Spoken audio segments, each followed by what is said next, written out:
룻기 1장 19절부터 22절까지 말씀입니다.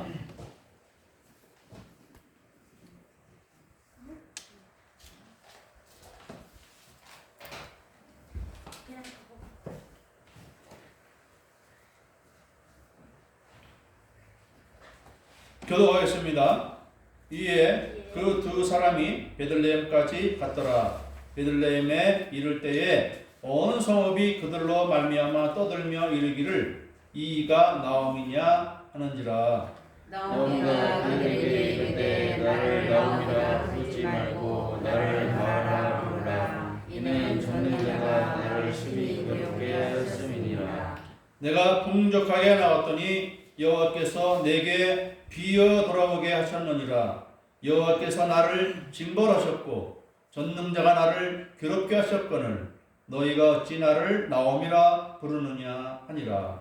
나오미가 모압 지방에서 그의 며느리 모압 여인 룻과 함께 돌아왔는데 그들이 보리 주스 시작할 때에 베들레헴에 이르렀더라. 아멘. 오늘 말씀의 제목은 나오미와 마라입니다. 나오미와 마라. 원래 처음에는 이 말씀을 룻기 처음에 1장 1절로 18절까지 말씀을 통해서 부모를 공경하는 그 말씀을 하려고 시작을 했는데 이 말씀을 묵상하다 보니 단순히 이 룻이 시어머니 나오미를 잘 섬겨서 효도를 해서 복을 받았다 하는 것 그 이상의 내용이 들어있더라고요. 그래서 아예 이제 시작한 김에 룻기도 4장까지 한번 해보자 하는 그런 생각을 가지게 되었습니다. 지난주에 이 룻에 대해서 말씀을 들었죠. 룻은 원래 모압 여자입니다. 모압 여자인데 자기네 나라에 이민 온 이스라엘 사람 남자와 결혼했는데 그 집안에 재앙이 온 것입니다. 어떤 재앙이 왔느냐? 시아버지 되는 사람이 죽었고 자기 남편도 죽었고 또 자기 남편의 동생도 죽었습니다. 그래서 그 집안에는 과부만 세 사람이 남았습니다. 시어머니 인 나오미와 그의 두 며느리 룻과 오르바라는 여인이 남았는데 그때가 이 나오미가 모압 땅으로 이민 온 지 약 10년 정도가 지나는 그때였습니다. 그런데 이 나오미가 자기가 다시 고국으로 돌아가겠다고 이 마음에 결단을 하게 됐어요. 왜냐하면 하나님이 자기네 나라에게 은혜를 주셔서 이제 그 나라에 식량이 있게 되었다. 그런 이야기가 들린 것입니다. 그 전까지는 이 이스라엘의 이 기근의 문제가 상당히 심각했었던 것 같아요. 그런데 자기 집안이 이제 세 남자들이 다 죽고 난 이후에 이스라엘 땅에는 이제 하나님의 은혜가 도래해서 이제 먹을 양식이 풍족해졌다 하는 그런 소문이 들린 거죠. 그래서 이 나오미는 고국으로 돌아가야 되겠다라고 결단을 하고 처음에는 셋이 베들레헴으로 출발했죠. 그런데 나오미가 가다가 생각해 보니까 아직도 이 자기 며느리들이 새파란 그런 젊은 나이고 더군다나 뭐 딸린 자식이라도 있다면 억지로 데려가겠는데 자녀도 없어요. 뭐 이런 경우는 그냥 가볍게 자기 이제 친정으로 돌아가서 새로운 남자를 만나서 결혼하며 살면 되지 않겠느냐 그런 생각을 하셨습니다. 자기가 그 두 며느리들을 데리고 본국으로 돌아가는 것이 이 두 며느리들에 대한 너무 너무한 그러한 행동을 자기가 이제 생각이 된 것이죠. 그래서 이 나오미가 두 며느리를 붙들고 이제 돌아가라. 이 나라에는 율법적으로 형사 취소 제도가 있다고 그랬죠. 형이 아들을 낳지 못하고 죽으면 동생이 형수를 취해서 첫 번째 낳는 그 아들을 형의 이름으로 형의 자녀로 해서 그 대를 이어주는 그런 율법적인 전통이 있는데 나오미가 그러는 것이죠. 내가 아들 또 있느냐? 또 없지 않느냐? 또 없고 또 내가 어떻게 오늘 당장 남자를 구해서 아들들 낳는지 하자. 그 아들들이 너희들과 결혼하려면 적어도 20년은 있어야 되는데 언제 기다리겠느냐? 가라. 그랬더니 오르바는 그냥 그 시어머니와 눈물로 입맞춤을 하고 돌아가는데 이 룻은 안 돌아갑니다. 끝까지 또 쫓아오는 거예요. 그래서 이 둘이 함께 이제는 나오미의 고향 땅인 베들레헴으로 가게 된 것이죠. 베들레헴 성읍에 들어갈 때에 많은 사람들이 나와서 이 나오미를 맞아줍니다. 왜냐하면 10년 전에 온 가족 4식구가 이제 그 나라에 임한 그 기근을 피해서 뭔가 좀 성공하기를 바라서 모압 땅으로 갔기보다는 그 나라에 기근이 들어서 먹고 살기도 어려워졌으니까 그래도 식량이 풍족하게 있는 모압 땅으로 이민 가서 살아가는 것이 그래도 좋지 않겠느냐 그런 판단을 내려서 갔던 것인데 이제 돌아올 때는 4사람이 분명히 모압 땅으로 갔는데 돌아올 때는 딱 몇 명입니까? 나오미와 그 며느리 룻 여자들만 둘이서 돌아오게 된 것입니다. 그리고 이때 그 나오미를 만난 사람들이 나오미를 보면서 뭐라고 했는지 우리가 보면 그렇습니다. 19절 하반절에 보면 온 성읍이 그들로 말미암아 떠들며 이르기를 이가 나오미냐? 이가 나오미냐? 이 나오미 아니야? 이런 거죠. 이게 누구야? 나오미 아니야? 아마도 반가우면서도 이제 단 둘이만 덩그러니 남아서 이렇게 초라하게 온 모습을 보면서 또 치근한 마음도 가졌겠죠. 갈 때는 우리도 땅을 팔고 그렇게 이제 돈을 가지고 모압으로 요즘 베들레헴에서 보다는 좀 더 잘 살겠다고 갔는데 완전히 이건 아주 너무나도 초라한 모습으로 돌아온 거예요. 나오미가 자기 보기에도 얼마나 한심스러워 보였던지 이 나오미가 아니야 이렇게 말하는 사람들에게 그가 말합니다. 20절을 보니까 나오미가 그들에게 이르되 나를 나오미라 부르지 말고 나를 마라라 부르라. 이 마라라는 뜻은 쓰다는 뜻입니다. 쓰다. 이스라엘 백성들이 이제 출애굽에서 광야를 지나갈 때에 물이 없어서 고생을 하다가 오아시스를 딱 만나서 물을 막 먹으려고 했는데 물을 쓴 거예요.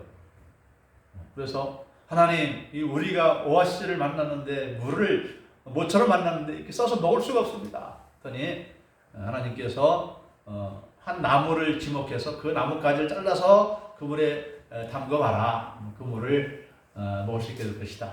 했는데 그래서 이제 그 물을 먹게 됐는데 사람들이 그 뭐를 가리켜서 마라라 했다 그랬습니다. 마라의 쓴물이다. 쓰다 이 말이야, 쓰다. 이 나오미라는 이름의 뜻은 무엇인가? 이 히브리어로 보면 나오미라는 뜻은 나의 즐거움이다 이런 뜻입니다. 나의 즐거움이다. My love 이런 뜻입니다. 나의 사랑스러운 사랑. 이 나오미라는 이름이 나한테 맞지 않다. 지금 내 인생이 지금 아주 너무 비참하게 됐기 때문에 나를 나오미라고 부르지 말고 나를 마라라고 불러라. 그러면서 또 말합니다. 왜 마라인가? 20절 하반절에 이는 전능자가 나를 심히 괴롭게 하셨습니다. 전능자 누구를 말하죠? 하나님이 나를 괴롭게 했다. 어떻게 괴롭게 하느냐? 21절에 내가 풍족하게 나갔더니 여호와께서 내게 비어 돌아오게 하셨느니라. 풍족하게 나갔다. 돈도 좀 있었고, 또 왜 땅 팔았으니까 땅을 팔고 그 땅 판 돈이 있었고 또 남편도 있었고 두 아들도 있었어요. 근데 돌아올 때는 그거 다 까먹었다는 얘기죠. 돈이 있으면은요, 자기가 파는 땅을 다시 그 돈 주고 살 수가 있어요. 이스라엘의 이 토지에 대한 법은 땅을 파는 자가 언제든지 그 땅값이 준비가 되면은 갚고 다시 찾아올 수가 있는 그런 법이었어요. 참 좋은 법이죠. 우리는 한번 팔면 끝이잖아요. 근데 이날에는 희년 제도가 있어가지고 땅을 팔아도 영원히 파는 게 아니라 49년 동안만 파는 거예요. 49년 동안. 그래가지고 50년째 되에는 돈 한 푼 들이지 않고 다시 그 땅을 자기 땅으로 가져올 수가 있어요. 그런데 미리 가져오려면 그 남은 횟수만큼에 해당하는 그 토지 값을 49등분 하겠죠. 그래서 49년에서 이 땅을 파는 지가 얼마 됐느냐? 10년 됐으니까 나머지 39년이라는 그런 그 기간이 남았잖아요. 39년에 해당하는 그 땅값을 지불하기만 하면 또 찾아올 수가 있어요. 그런데 이 나오미가 그 땅을 못 찾고 결국은 보아스라는 그 친족이 그것을 대신 사줍니다. 그걸 보면은 이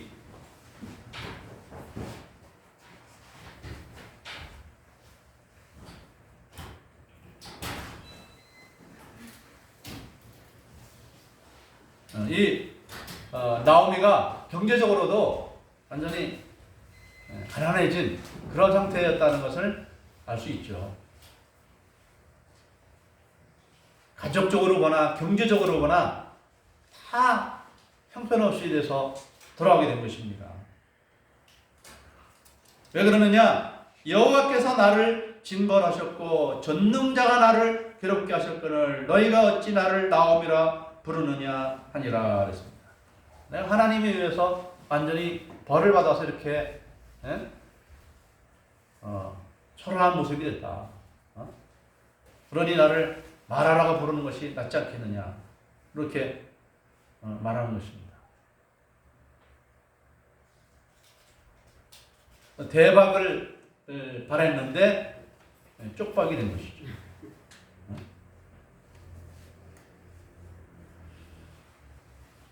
자, 그랬던 이 나오미였습니다. 그랬던 나오미인데, 그래도 이 나오미에게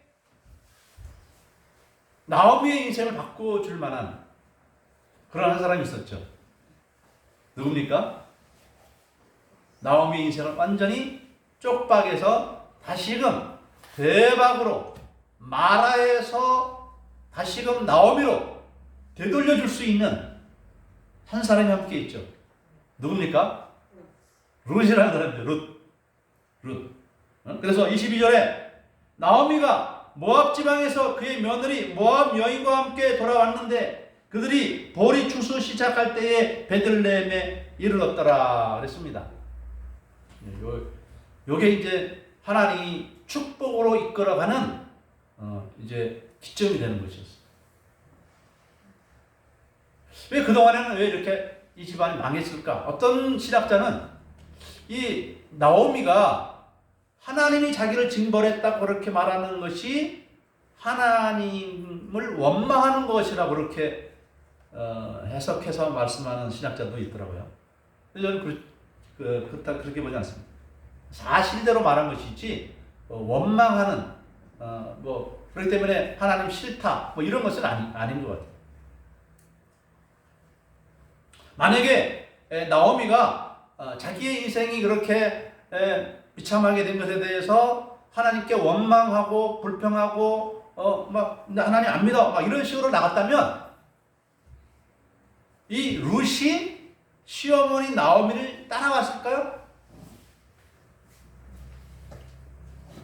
하나님 믿는 자가 이 자기네 땅에 와서 내가 그 하나님 믿는 자의 집안에 시집을 갔는데 하나님이라는 분이 벌만 내리시는 분이다.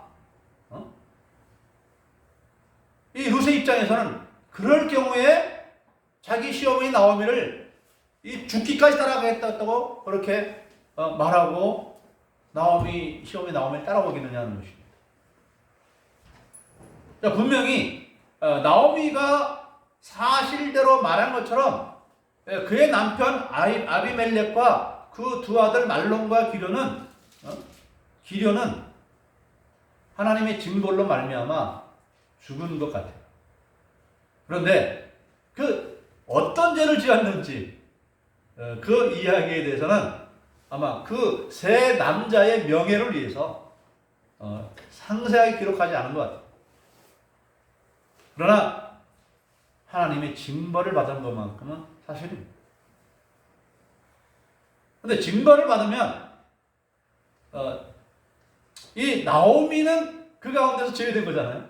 네, 나오미는 살아있습니다. 나오미도 함께 이 남편과 두 아들들이 죄악의 길로 나갈 때 나오미도 함께 거기에 참여하고 동참하고 적극적으로 이렇게 했더라면 나오미도 망했겠죠. 근데 어쩐 일인지 이 룻은 자기 시어머니 나오미에게 이렇게 말합니다. 내가 절대로 어머니를 놓치지 않겠습니다. 어머님이 가는 곳에 나도 가겠고 어머님이 머무는 곳에 저도 머물겠습니다. 그러면 또 말합니다. 어머니의 백성이 나의 백성이 되고 어머니의 신이 나의 신이 됩니다. 이런 뜻입니다.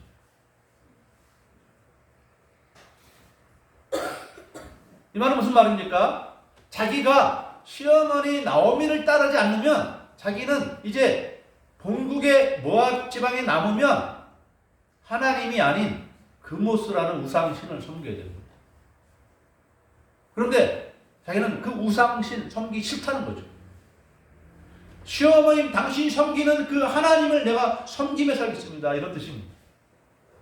단순한 조도가 아니라 시어머니의 하나님을 섬기는 일을 이제 뺏기지 않기 위해서 우상 숭배자가 되지 않기 위해서라도 시어머니 나오미를 따라야 되겠다고 그렇게 결단했다는 것을 우리가 이 말씀을 통해서 알 수가 있는 것입니다.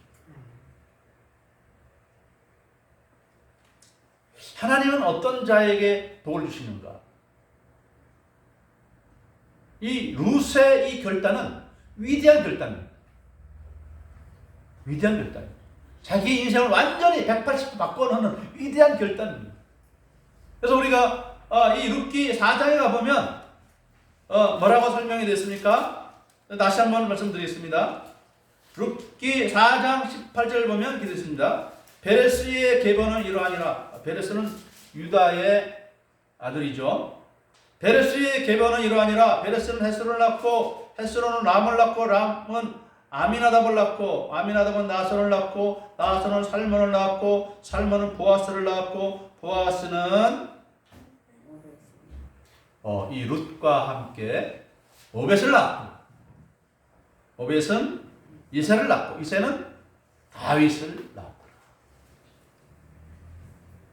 이 다윗이 아마 다윗 통치 적어도 10년 이상은 지나서 처음에는 뭐 나라를 이제 정비하느라고 정신이 없었겠지만 나라를 그가 40년 통치했는데 아무도 통치한 지 뭐 20년째 되거나 말년쯤 되거나 하여튼 이 다윗의 생존 시에 이 자기 증조 할머니에 대한 이야기를 이렇게 쓴 것 같아요. 다윗이 썼거나 아니면 다윗이 부탁한 어떤 이제 문필가가 이런 것을 쓴 것 같아요. 이제 상세하게 하면 썼겠죠.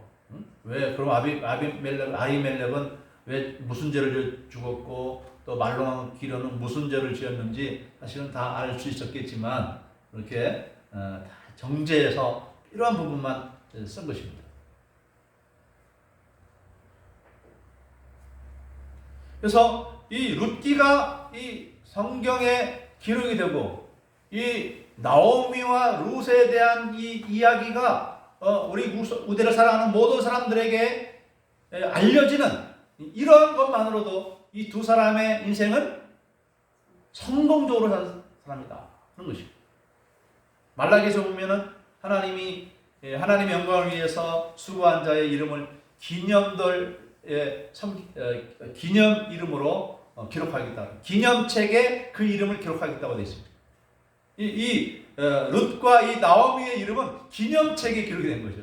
쇠쇠 무궁토록 이 성경에 기록된 성공적인 삶을 살아간 두 여인, 과부 시어머니, 과부 며느리가 엄청난 이적을 하는 것입니다. 이 룻이었기 때문에 이 보아스는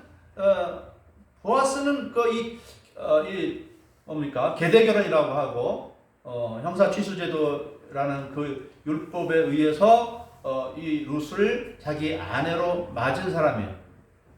이 말은 무슨 말하면 이 보아스에게 원래 자기가 젊어서 결혼한 사람이 있었다는 얘기가 되는 것이죠. 그 설명이 자세히 안 나와 있지만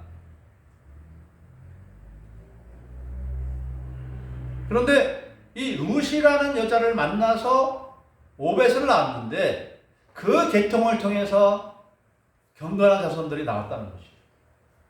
하나님은 사람을 차별하지 않는 것 같아요. 우리나라 법이 차별금지법을 만드는데 하나님도 차별하신 하나님은 아니에요. 그 사람이 뭐 어떤 사람이냐, 어떤 여자냐. 그 여자가 하나님 결국 성경에서는 멸시받지 않죠. 여자 역할이 얼마나 중요합니까? 여자 하와가 범죄했을 때 아담도 범죄했고 여자 동정녀 마리아가 또 남자 예수 그리스도를 낳았잖아요. 이 여자가 결코 미천하지 않다. 여자의 위치가 엄청나게 중요하다라는 것을 보여주는 것이죠. 그러면 이 룻이 그렇게 나오미를 통해서 결단한 거잖아요.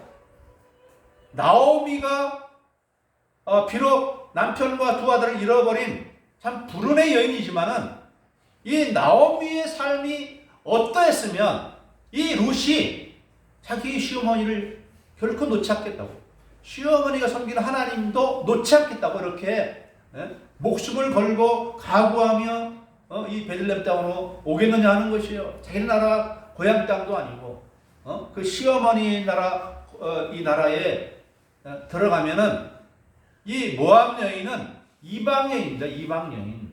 이스라엘 사람들이 결코 이렇게 좋게 바라보는 그런 신분의 여자가 아니에요. 마치 우리나라의 이 동남아의 가난하고 어려운 나라 사람을 아내로 이렇게 취하는 사람도 있잖아요. 결코 우리 그 사람들이 좀 우러러보지 않죠. 근데 서구의 더 그래도 문명의 나라, 발전된 나라의 그 남자나 여자를 이렇게 들어보면은 이렇게 좀 우러러보기도 하고 그렇지만은 그것이 아니라 우리보다 훨씬 못한 나라, 가난하고 어려운 나라 사람들이 올 때는 안 그렇게 보잖아요. 더군다나 이 모압 사람들은 이방 사람들이란 말이죠. 그리고 나오미가 말한 것처럼 너 나 따라오면 다시 뭐 좋은 일이 별로 없을 거다. 내가 또 뭐 새로 결혼해서 아들을 낳는다고 해도 언제 그 아들들이 커서 너를 맞이하기를 기다리느냐 할 정도로 소망이 없는 상황이었어요. 분명히 나오미가 어떤 뭐 세상의 소망을 바라보면서 이 나오미를 쫓아온 것이 아니라 단순하게 시어머니 하나님을 내가 끝까지 믿고 따르겠다. 시어머니와 함께. 이것이 더 위대한 것이죠.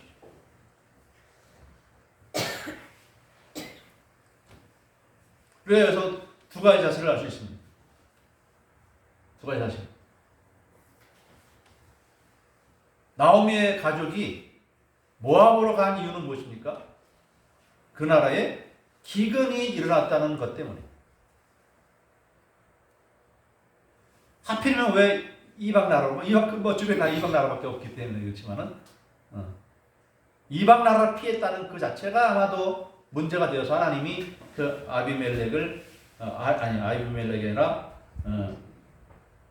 엘리멜렉 그 남편을 데려가시고 또 두 아들들은 왜 하나님 데려가셨는지 모르겠지만은 상상을 해보자면 굳이 뭐 성경적으로 유추를 하자면 이방 여인과 결혼했기 때문에 그런 것이 아닌가 싶어요. 왜냐면 신명기서에 보면은 너희는 이 가나안 땅에 들어가거든 그 가나안 땅 여인들과 결코 결혼하지 말라고 그랬어요. 결혼시키지 말라고 그랬어요. 그래서 그들이 하나님 섬기지 않고 우상 섬기기 때문에 그런데 물론 모압은 그 가나안 민족에 속하지 않죠. 모압은 이 아브라함의 조카인 롯의 자손이죠. 그렇지만 그 자손도 우상 숭배에 빠졌어요. 그렇기 때문에 이 결혼을 해서는 안 될 사람들 중에 사람들인데 이 모압 여인들과 결혼했기 때문에 하나님이 데려가신 것이 아닌가 싶어요. 그래서 결국 여자 둘만이 남았는데 이 여자 둘을 통해서 하나님께서 위대한 역사를 이루어 놓으셨다는 것입니다. 이 나오미가 롯에게 하나님을 경외하는 선한 영향력을 미쳤다는 것입니다. 자기 두 아들 다 실패했고 며느리 하나 성공적인 제자로 삼았더니 이 제자가 이 나오미를 영화롭게 하는 것입니다.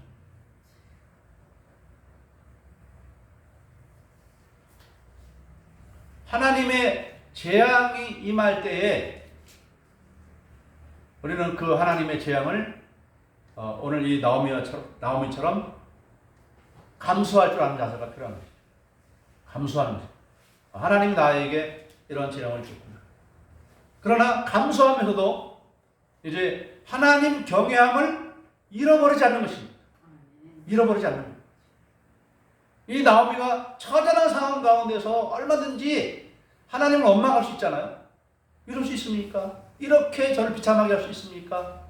하나님 원망할 수 있겠지만은 원망하지 않았기 때문에 하나님을 경외하는 삶을 포기하지 않았기 때문에 하나님은 이 나오미에게 룻을 주었고 룻을 통해서 이제 위대한 믿음의 조상이 되어지는 그러한 이 나오미가 된 것입니다. 시편 50편 15절에 이렇게 되어 있습니다. 환난 날에 나를 부르라.